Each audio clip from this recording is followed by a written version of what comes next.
Hello, നമസ്കാരമുണ്ട്. ഞാൻ ശാന്തകുമാരി, കുവൈറ്റാണ്.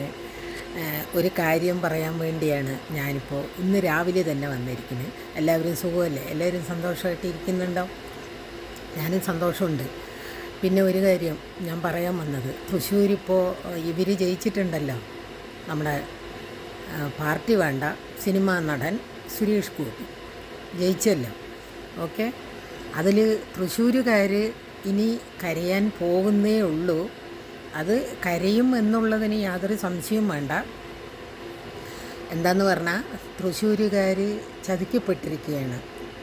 അതറിയും കുറച്ചും കൂടി കഴിയുമ്പോൾ. ഇപ്പം അറിയില്ല, കുറച്ചുകൂടി കഴിയുമ്പോൾ. പിന്നെ ഞാനൊരു കാര്യം കൂടി പറയാം. എന്തായാലും ആ നടൻ, സിനിമാ നടൻ സുരേഷ് ഗോപി സിനിമയിൽ അഭിനയിക്കും പോലെ അല്ല ജീവിതത്തിൽ ചെയ്യുന്നത് എന്ന് പുള്ളിക്ക് അഭിനയിക്കാൻ അറിയുന്നത് കൊണ്ട് ജനങ്ങളിനെ സോപ്പിട്ട് കയ്യിലെടുക്കാനും എല്ലാത്തിനും മൂപ്പർക്ക് നല്ല കഴിവുണ്ട്. പിന്നെ ഒന്ന് ഞാൻ പറയാം, താഴെ തട്ടിലുള്ള ജനങ്ങൾക്ക് യാതൊരു വക ഉപകാരവും ഉണ്ടാവില്ല. വേണമെങ്കിൽ പോകെ പോകെ നിങ്ങൾ നോക്കിക്കോളി. പിന്നെ ഒന്ന്, ഇന്ത്യയിൽ അവർ ഭരിക്കുകയോ ഭരിക്കില്ലയോ എന്ന് ഉള്ള ഘട്ടത്തിലാണ് ഇപ്പോഴത്തെ നിപ്പ്. കോൺഗ്രസ്സിനെ, അതായത് ഇന്ത്യക്ക് വേണ്ടി രക്തം ചിന്തിയ കോൺഗ്രസ്സിനെ ഇല്ലാണ്ടാക്കണം. ഇന്ത്യ വെള്ളക്കാരൻ്റെ കയ്യിൽ നിന്ന് നമ്മൾക്ക് ഇന്ത്യനെ വാങ്ങിച്ച് തന്ന് അതിലെ സുഖസൗകര്യങ്ങൾ അനുഭവിച്ച് അതിലെ ദുഃഖങ്ങളും സുഖങ്ങളും അനുഭവിക്കാനുള്ള യോഗം ഉണ്ടാക്കി തന്ന ഗാന്ധിജിയെ വരെ അറിയില്ല, സിനിമയിലൂടെ അറിയുള്ളൂ എന്ന് പറഞ്ഞ പ്രധാനമന്ത്രി കോൺഗ്രസ്സിനെ ഇല്ലാണ്ടാക്കാൻ നോക്കാൻ വേണ്ടി. അപ്പോൾ ഒന്ന് ആലോചിക്കണം, എപ്പോഴും ജാതി പറഞ്ഞിട്ടും അമ്പലങ്ങൾ ഉയർത്തിക്കെട്ടിയിട്ടും മനുഷ്യരുടെ വിശപ്പ് തീരില്ല, പട്ടിണി ദാരിദ്ര്യം തീരില്ല. അതിന് അവർക്ക് ഭക്ഷണം കഴിക്കാൻ അരി വേണം, ചോറ് വയ്ക്കാനുള്ള അരി വേണം, അവർക്ക് രാത്രി കിടന്നുറങ്ങാനുള്ള വീട് വേണം, അവരിൻ്റെ ദാരിദ്ര്യം അകറ്റണം. അവരിൻ്റെ ആ മക്കൾക്ക് പണ്ട് മിലിറ്ററിയിൽ 15 വർഷം 20 വർഷം ജോലി ചെയ്യുന്നത് ഇപ്പോൾ വെറും 4 വർഷമാക്കി. അപ്പോൾ ആൺകുട്ടികൾക്ക് ജോലിയില്ല. അത് കാരണം അവരെന്ത് ചെയ്യാൻ പോകുന്നു? ഇന്നത്തെ കാലത്ത് പിടിച്ചു പറിയും, കക്കലും, കഞ്ചാവ് വിൽക്കലും, കള്ള് വിൽക്കലും പറഞ്ഞ പോലെ ഈ ഇന്ത്യയിലുള്ള വേണ്ടാത്ത പണിയായ പണി മുഴുവൻ ഇന്നത്തെ ചെറുപ്പക്കാർ ചെയ്യുന്നത് ഈ ജോലിയില്ലാത്തത് കൊണ്ടാണ്. അപ്പോൾ ഒരുപാട് ജനങ്ങൾ ഇതിൽ ആലോചിക്കാനുണ്ട്. എടുത്തു ചാടി എന്തെങ്കിലും നിങ്ങൾ ചെയ്തതിൻ്റെ ഒരു അനുഭവമാണ് ഇന്ന് കേരളത്തിലുള്ള ജനങ്ങൾ അനുഭവിക്കുന്നത്. എന്തായാലും കോൺഗ്രസ്സുകാർ നിങ്ങൾ ചിന്തിക്കുന്ന പോലെ അവർ ഈ തല്ലുവടിയും വെട്ടും കുത്തും കൊല്ലലിനും നാട്ടുകാരനെ ദ്രോഹിക്കാൻ പോക്കും ജനങ്ങളിനെ ദ്രോഹിക്കലൊന്നും കോൺഗ്രസ്സുകാർ ചെയ്യില്ല. അവർ സമാധാനപരമായിട്ട് എല്ലാവരെയും കൂടി ഒരു കൈക്കുമ്പിളിൽ കൊണ്ട് നടക്കണം എന്ന് ചിന്തിക്കുന്ന ഒരു പ്രസ്ഥാനമാണ് കോൺഗ്രസ്. ഇതിലിപ്പോൾ ഒരു കാര്യമുണ്ട്, നമ്മുടെ കേരളത്തിൽ ഒരുപാട് ആൾക്കാരുണ്ടല്ലോ, ഈ ഇപ്പോഴത്തെ ഇന്ത്യ ഭരിച്ച പാർട്ടീൻ്റെ ആൾക്കാർ. ഒന്ന് സുരേന്ദ്രൻ, ഒന്ന് മുരളീധരൻ, പിന്നൊന്ന് നമ്മുടെ മൂത്ത കോൺഗ്രസ് നേതാവിൻ്റെ ഒരാളുണ്ടല്ലോ അനിൽ ആൻ്റണി, പിന്നൊന്ന് പാലക്കാട്ടിലത്തെ ശോഭാ സുരേന്ദ്രൻ, പിന്നെ സ്വന്തം ആങ്ങളെന്നെ ചതിച്ചിട്ട് പോയ ഒരുത്തി. അപ്പോൾ ഇയാൾ ജയിച്ചു എന്നും പറഞ്ഞ്, ഈ സിനിമാ നടൻ സുരേഷ് ഗോപി ജയിച്ചു എന്നും പറഞ്ഞ് ഇവർ വലിയ കൊടി കുത്തിയിട്ട് നടക്കുന്നുണ്ടല്ലോ. ഇവരിൻ്റെ തനിനിറം ഇന്ത്യയിലെ തലസ്ഥാനത്ത് ജയിച്ചതാണെങ്കിൽ ഇവർ ജനങ്ങളിനെ പിഴിഞ്ഞ് വെള്ളം കുടിച്ചേനെ. പക്ഷേ ദൈവത്തിൻ്റെ മുന്നിൽ ഇവർ ചെയ്യുന്ന അക്രമങ്ങൾ, രാമക്ഷേത്രം കെട്ടി കന്യാകുമാരിയിൽ വന്ന് തപസ്സിരുന്നു. നമ്മൾ എവിടെയും നമ്മുടെ മനസ്സ് നന്നായാൽ എവിടെയും പോയി തപസ്സിരിക്കേണ്ട ആവശ്യമില്ല. മനസ്സ് തന്നെയാണ് കോവിൽ.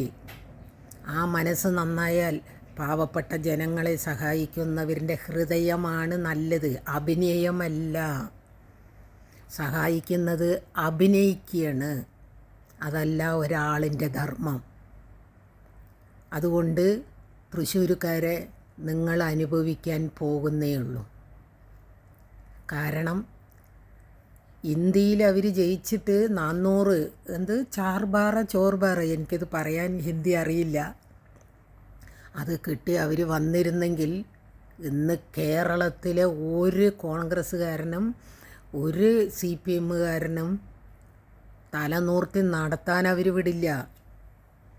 കാരണം ഈ ലോകത്തിലത്തെ ജാതിയെ വേർതിരിച്ച് നമ്മളെൻ്റെ ഇന്ത്യയെ വാങ്ങിത്തന്ന രാഷ്ട്രപിതാവായ ഗാന്ധിജിനെ മറന്നുകൊണ്ട്, നെഹ്റുവിനെ മറന്നുകൊണ്ട്, പിന്നെ അവരിനെയൊക്കെ വിട്, ഇന്ദിരാഗാന്ധിയും രാജീവ് ഗാന്ധിയൊക്കെ പിന്നെ അവരിൻ്റെ ഇതിൽ വന്നതാണ്. നമ്മുടെ ഇന്ത്യക്ക് വേണ്ടി ഓരോ തുള്ളി രക്തവും ചിന്തി ഇന്ത്യനെ പടുത്തുയർത്തിയ ആൾക്കാരെ അറിയില്ല, സിനിമയിലൂടെ കണ്ടിട്ടുള്ളൂ എന്ന് പറഞ്ഞ ഇന്ത്യൻ പ്രധാനമന്ത്രി ഒരമ്പലത്തിൽ പോയി കൈകൂപ്പി ഇരുന്നിട്ട് തൊഴുതത് കൊണ്ട് ഒരു മനുഷ്യൻ ഒരിക്കലും ദൈവമാകാൻ പോകുന്നില്ല. ഈ ഹിന്ദുക്കൾക്ക് ഒരു വിഡ്ഢിത്തരം ഉള്ളതെന്താണെന്നറിയോ? ഞാൻ ദൈവമാണ്, ഞാൻ ദൈവമാണ് എന്ന് പറഞ്ഞ നടക്കുന്ന കപട ദൈവങ്ങളെ, മനുഷ്യ ദൈവങ്ങളെ പൂജിച്ച് അവരിൻ്റെ കാല് പോയി നക്കുന്ന ഹിന്ദുക്കളാണ്. ഒരിക്കലും ദൈവം എന്ന് പറയുന്നവർ മനുഷ്യനല്ല, അതൊരു ശക്തിയാണ്. ഈ ഹിന്ദുക്കളിൻ്റെ തലയിൽ ഒന്നുമില്ലേ എന്നാണ് ഞാൻ ആലോചിക്കുന്നത്. നിങ്ങളൊക്കെ എന്താ ഈ കാട്ടിക്കൂട്ടുന്നത്? സ്വയം ഒരു മനുഷ്യൻ ഞാൻ ദൈവമാണ് എന്ന് പറയുമ്പോഴത്തേനും അവരിൻ്റെ കാലിൻ ചോട്ടി പോയി കിടന്നിട്ട് അതാണോ ദൈവം? ദൈവം എന്ന് പറയുന്നത് ഒരു ശക്തിയാണ്. പിന്നെ നമ്മളുടെ കഷ്ടകാലങ്ങളിൽ നമ്മൾക്കൊരു കൈ തന്നോ ഉയർത്തുന്നവനെയാണ് ദൈവം നമ്മളിലേക്ക് വിടുന്നത്. ദൈവമായിട്ട് വരാൻ പറ്റില്ല. ദൈവം ഒരിക്കലും നമ്മളുടെ മുന്നിൽ വന്നിട്ട് സഹായം ചെയ്തു എന്ന് ഇതുവരെ ആരും പറഞ്ഞിട്ടില്ല. അതായത് ഒരു മനുഷ്യനിലൂടെയാണ് ആ സഹായം നമ്മളിലേക്ക് എത്തുന്നത്. അപ്പം നമ്മൾ വിചാരിക്കും നമ്മുടെ കഷ്ടസമയത്ത് ഒരു കൈ തന്ന ആൾക്കാരാണ് ദൈവം എന്ന് പറയുന്നത്.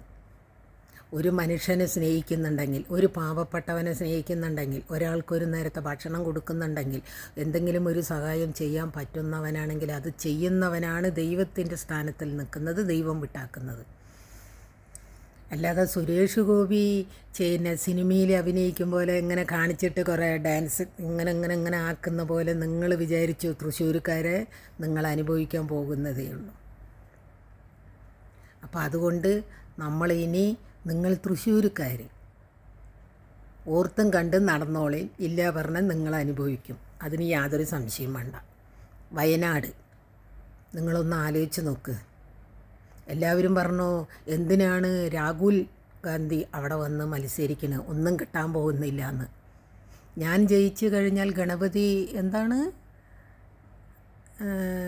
ബത്തേരിനെ എന്ത് ബത്തേരി ആക്കാന്ന്, ഗണപതി ബത്തേരി എന്തോ ആക്കാമെന്ന് പറഞ്ഞല്ലോ. എന്തായി? നിന്നവിടെ എല്ലാം തോറ്റില്ലേ? എന്നിട്ടിപ്പോൾ ഭൂരിപക്ഷത്തിന് പൊന്തിച്ച് പിടിച്ചുകൊണ്ടാണ് നടക്കുന്നത്.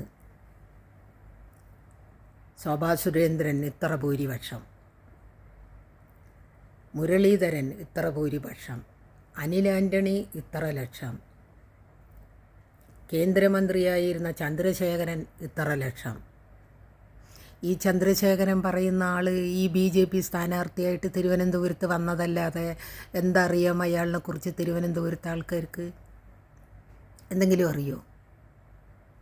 ശശി തരൂർ എന്ന് പറയുന്നതിന് എല്ലാവർക്കും അറിയുന്നതാണ്. പിന്നെ എല്ലാവരും പാർട്ടിക്ക് വേണ്ടി അങ്ങോട്ടോ ഇങ്ങോട്ടോ ഇല്ലാത്തതും പറയും, സ്വാർത്ഥതകളും ഉണ്ടാവും. അത് എനിക്കും ഉണ്ട് എന്ന് പറഞ്ഞിട്ട് കണ്ട കാര്യങ്ങൾ പറയണം.